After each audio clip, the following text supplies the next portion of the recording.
um, had more engendered and strategic agenda, and there was enhanced identity politics, or the realization that many aspects of discrimination against women are complicated by the intersection of gender oppression with such factors as age, race, ethnicity, class, religion, language, sexual orientation, disability, and so forth. And identity-based groups have begun to fight against these multiple discriminations. And it's also important to note that there were important partnerships formed as a result of Beijing, GO-NGO as well as NGO-NGO partnerships. However, there were disappointments because, in a sense, there were large gaps in the implementation. These have been more dramatically expressed as broken promises or even Beijing betrayed. So what were some of these gaps? In the areas of unemployment, inadequate employment, unequal wages, lack of social protection for women workers, women's unpaid work, that whole area. The area that we are addressing at this meeting, the impact of environmental degradation and ecological disasters on women, the negative effects of globalization. We weren't very sensitive to that yet at Beijing, and certainly, therefore, there was a lot of disappointment in the implementation of some of the commitments having to do with globalization.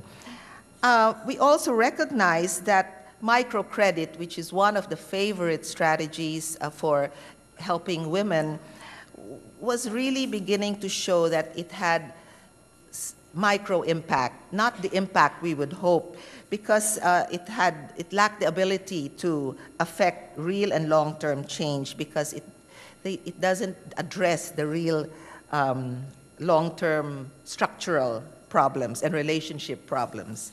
Also, there was inadequate application of human rights accountability mechanisms. Violence against women, for instance, was also a gap, where trafficking increased over the years and domestic violence was reported to be continuing, and low representation in politics and governance.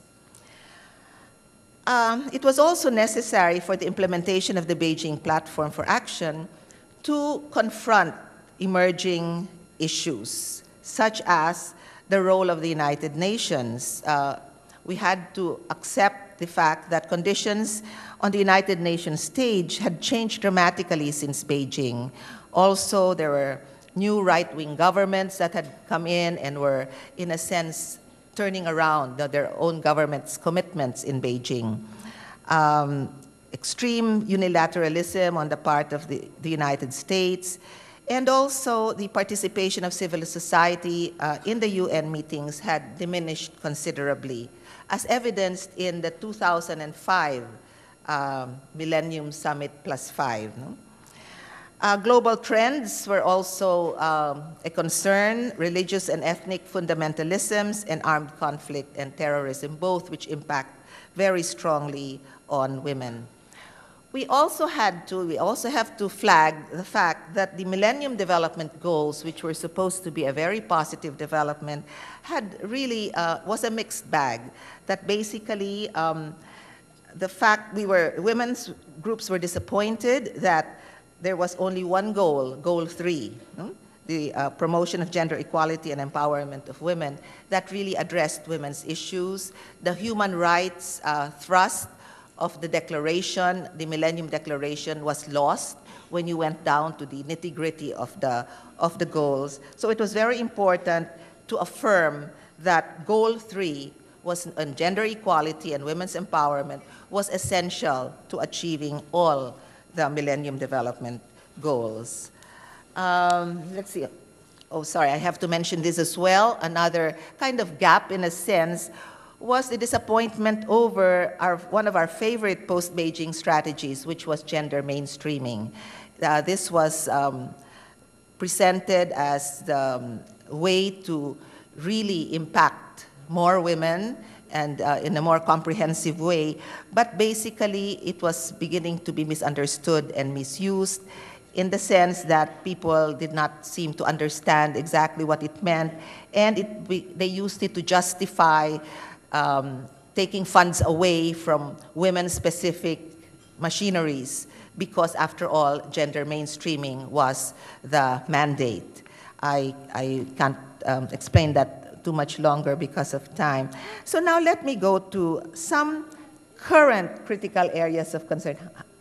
How much more time do I have? Okay. So there are four areas that I'd like to highlight. And again, I won't go into much detail. This is women in conflict. Basically, it appeared in 6 strategic, it was an area of concern in the platform, and there were 6 strategic objectives. But since then, there have been some very dramatic, and the objectives are listed there, very dramatic things have taken place, in the sense we've had 2 very historical resolutions from the Security Council, which is not known to be particularly gender focused. So this was UN Security Council Resolution 1325 on women, peace, and security, which recognized the impact of armed conflict on women and recognizes the role of women in peacemaking and peace building. The second one was UN Security Council 1820 against sexual violence in conflict. The second current critical area of concern that I'd like to just flag is women in migration. And I'd like to say that in Beijing, that was the very first time women migrant workers, the phrase women migrant workers was used. In the past, they would only refer to women migrants. So that I know because the Philippine delegation fought very hard for the right language. So again, women migrant workers were recognized as a vulnerable group, and the commitment to their rights was emphasized in the platform. Recent developments here is the recognition of the feminization of migration for work, where women, I think, in many countries, outnumber men as migrant workers, and that is particularly true here, especially true here in the Philippines. There is this ongoing global forum on migration and development, which is kind of a UN-like type of organization of countries, both sending and receiving. The first meeting was held in Brussels, and the second meeting will be here in Manila next week, actually. Then also very noteworthy is the fact that we held here in Manila a very special international conference on gender, migration, and development, and there was a Manila call to action. Very relevant to us is the next critical area of concern, women and natural disasters and climate change. And here I just want to flag that in those days when we would talk about women in the environment, the inevitable remark would be, what's women got to do with it? No, but we believe very strongly that women do have a lot to do with the environment, both because it impacts on us and also because we can do a lot for the environment. So here I'd like to just flag these resolutions on women and natural disasters, particularly the one at the UN Commission on the Status of Women in 2005, and of course this Global Congress. This would never have been possible 10 years ago, so congratulations for being here. Finally, a current critical area of concern is financing for gender equality. And here I just want to say that in the Beijing platform, we had commitments and strong recommendations to national governments, to regional groups, as well as recommendations on the global and international level. And what recent developments do we have in this area?